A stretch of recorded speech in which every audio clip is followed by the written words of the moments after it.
Желтые зерна кукурузы выделяются на земле. Егеря подкармливают местных диких животных. Несмотря на летний сезон, когда корма вроде бы здесь достаточно, он будет способствовать здоровому росту популяции фауны. В кукурузе много витаминов и питательных веществ. Целебный травы, бутс, ямица, но это хашки дикются. Именно хашки и никак не мог именно хашки с зинутого с фотолуш да утеже елт адулчи снимать мы до отца. Хата ухуш хан свои молдица алхазру яку с хашки ю цудуха бог.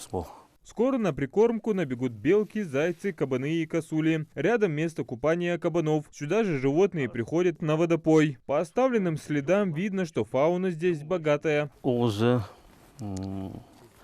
шакал юз, кабани, барсуки, был медведь, позавчерашний след.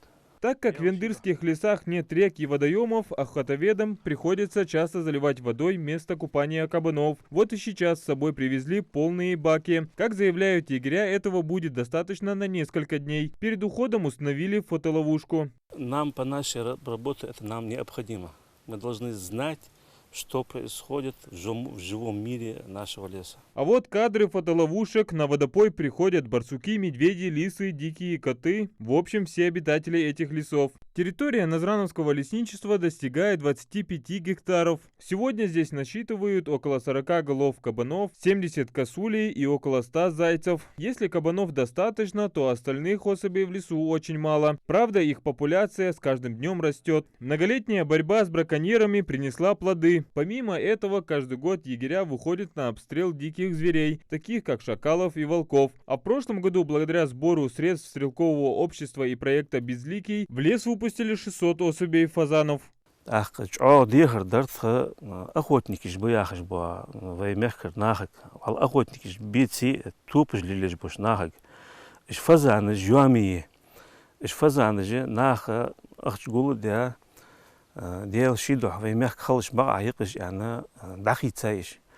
Таган иш фазаны же красная книга Ингушетии яхаш, да, что-то занесенный есть. Таган ис фазанин сага закона уголовное дело. С фазани еще лежат. Шевашь там удал с фазан. Югюатся, юйтыгюатся, кахегри, ты хетерсунчо. Подкармливают животных круглый год, а в зимнее время количество корма увеличивают. К тому же егеря заготовили сено на зиму. Когда снег накроет почву, оно будет кстати для представителей местной фауны. Адам Гулоев, Султан Булгучев, Новости 24.